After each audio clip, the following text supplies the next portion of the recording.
दोस्तों, आचार्य चाणक्य ने कहा था कि जिस व्यक्ति ने यह समझ लिया कि क्या, कब और कितना कहाँ बोलना है, उस व्यक्ति को सफल होने से कोई नहीं रोक सकता। ऐसे व्यक्ति की सफलता सुनिश्चित है। जिस तरह कमान से निकला हुआ तीर वापस कभी लौट कर नहीं आता, ठीक उसी तरह से मुंह से निकले शब्द कभी वापस नहीं आते। शब्द और भाषा हथियार है और कमजोरी भी। सही समय पर सही शब्दों के प्रयोग से इंसान परेशानियों से बच सकता है, लेकिन बिना सोचे समझे बोले गए शब्द इंसान की मुसीबत को बढ़ा देते हैं।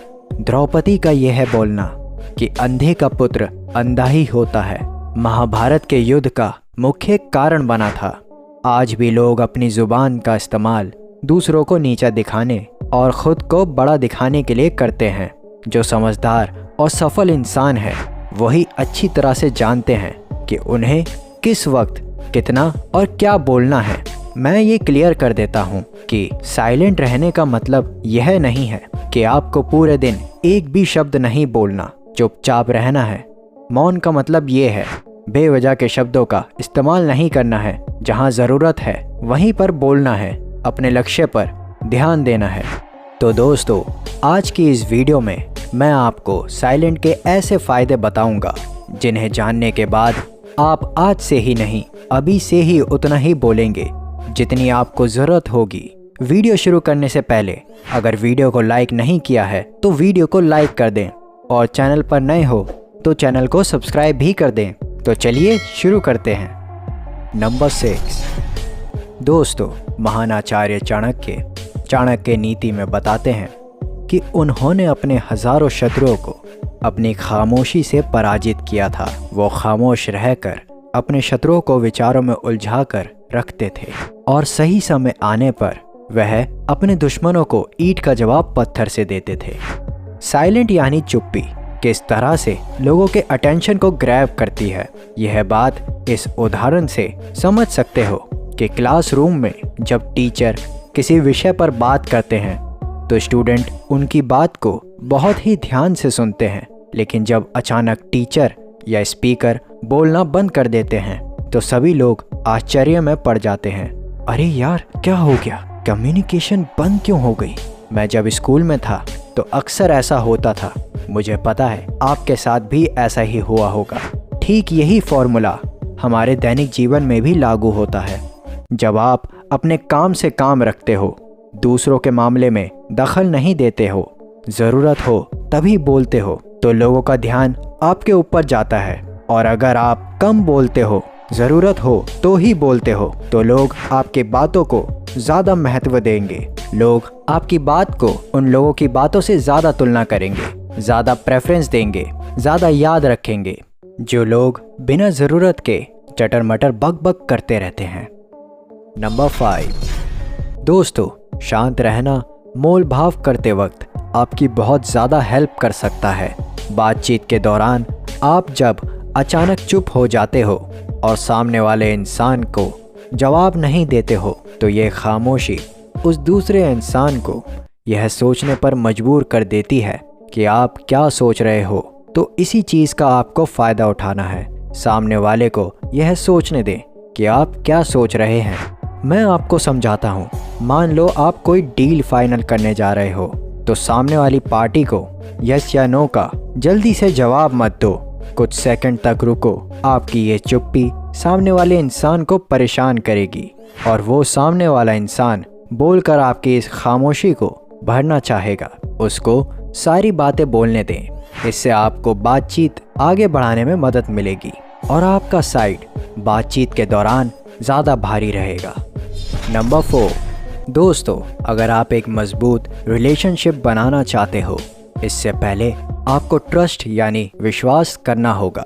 और विश्वास तभी होगा जब आप सामने वाले इंसान की बातों को ध्यान से सुनेंगे, यानी बातचीत के दौरान बोलेंगे कम और सुनेंगे ज़्यादा। ऐसा करने से दूसरे इंसान को लगेगा कि आप एक अच्छे इंसान हो, सामने वाले की बात अच्छे से सुनते हुए किसी को भी नज़रअंदाज नहीं करते हो, और तभी तो वो आपकी बातों को अच्छे से सुनेगा और ट्रस्ट बिल्ड होगा। नंबर 3। आपने ऐसे कई सारे लोगों को देखा होगा जो कोई प्रश्न पूछने के बाद रुकते नहीं हैं, अपनी बकबक चालू करे रखते हैं या फिर दूसरे को बोलने का मौका नहीं देते। अगर आप भी ऐसा करते हो तो आपको दूसरे इंसान को जानने का मौका ही नहीं मिलेगा। लोग आपके प्रश्नों का जवाब ही नहीं देंगे। इसीलिए कोई भी प्रश्न पूछने के बाद आप साइलेंट हो जाएं। अपना ओपिनियन मत दो। लोगों का क्या ओपिनियन है उस बात पर, उस प्रश्न पर यह जानने की कोशिश करो। शायद आपको कुछ नया सीखने को मिल जाए। कुल मिलाकर प्रश्न पूछने के बाद जितनी जल्दी आप चुप हो जाओगे उतनी जल्दी आपको आंसर मिलेगा। स्वामी विवेकानंद जी अपनी बुद्धिमत्ता के कारण पूरी दुनिया में जाने जाते हैं। उनमें भी ये क्वालिटी देखने को मिलती है। वह अपने गुरु रामकृष्ण जी से जब भी कोई प्रश्न पूछते थे तो अपने ओपिनियन तो बाद में दिया करते थे, लेकिन पहले प्रश्न पूछने के तुरंत बाद चुप हो जाते थे ताकि वो अपने गुरुदेव की क्या राय है इस प्रश्न को लेकर, इस बात को लेकर यह जान सके। Number 2, soft power. दोस्तों, साइलेंट एक सॉफ्ट पावर है। सॉफ्ट पावर से मेरा मतलब एक ऐसी पावर से है जिससे आप सामने वाले को बिना लड़े हरा सकते हैं।